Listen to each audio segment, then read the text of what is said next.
Chiffre du jour, 64% des PME estiment que la charge administrative est le principal frein à leur développement avant même les difficultés de recrutement ou les retards de paiement. C'est un chiffre issu du dernier Eurobaromètre sur les freins à la croissance des PME. Bonjour Guillaume Limard. Bonjour. Directeur général adjoint de Legal Start, c'est une plateforme de services juridiques pour les PME, les TPE et les micro-entreprises.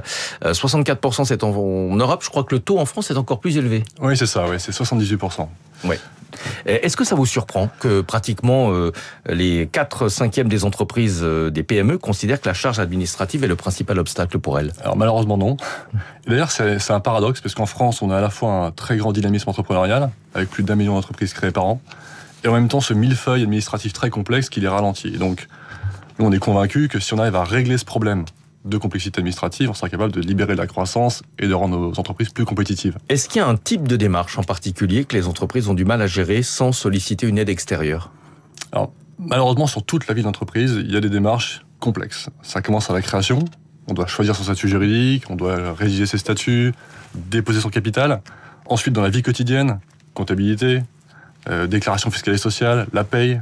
Et enfin, quand on veut grandir un petit peu, augmentation de capital, ou encore même réduction de capital ou démarches juridiques diverses et variées. Donc à toutes les étapes de la vie de l'entreprise, c'est compliqué. De très nombreux rapports ont mis en avant le coût de la complexité, notamment la fondation IFRAP, qui estime que les lourdeurs administratives nous coûtent chaque année entre 3,5 et 4 points de PIB, et pourtant on ne s'attaque pas à ce dossier. Pour quelle raison?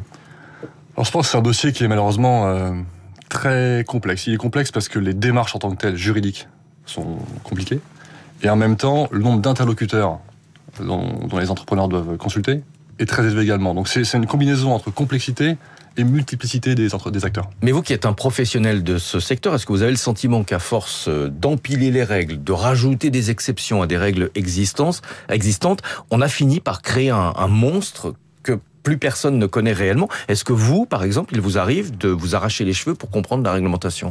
Oui, ça nous arrive. Alors, il y a quand même des bonnes nouvelles. Donc, on a le guichet unique qui est sorti il y a maintenant 2 ans, qui simplifie quand même la vie d'entreprise. En revanche, il y a des choses parfois hallucinantes, avec des démarches qui vont être parfois simplifiées en ligne, et puis finalement on va revenir en arrière parce que on n'est pas prêt. Enfin, il y a des choses comme ça qui sont tous les jours au quotidien pour nos équipes complexes à gérer. Ouais. Vous accompagnez les entreprises dans leurs démarches administratives et juridiques. Est-ce qu'elles vous contactent généralement au début de leur aventure, ou est-ce qu'elles le font en mode appel d'urgence lorsqu'elles sont complètement perdues et qu'elles vous appellent au secours? Alors la grande majorité s'adresse à nous au début. Ouais. Dans la création d'entreprise. C'est plutôt une bonne nouvelle. C'est plutôt une bonne nouvelle, avec trois grands avantages qui viennent chercher chez nous. Le rapport qualité-prix, la simplicité, on en a parlé, et également l'accompagnement, qui est un vrai sujet. Ils ont peur de se tromper. Mais pas que, parce qu'en fait, derrière, dans la foulée, l'entrepreneur, au quotidien, est confronté au même problème, simplicité et rapidité. Donc on a les deux typologies, oui. Comment est-ce que vous les accompagnez? Vous le faites uniquement en ligne? Non, pas uniquement en ligne. En fait, on a trois grands, je dirais, leviers pour les accompagner. On a le premier qui est la pédagogie. On va rendre simple ce qui peut paraître compliqué. On a la technologie, effectivement, en ligne. On va automatiser ce qui est possible d'être automatisé. Et enfin, on a l'accompagnement humain, où on a quasiment une centaine maintenant de conseillers juridiques et comptables à leur disposition.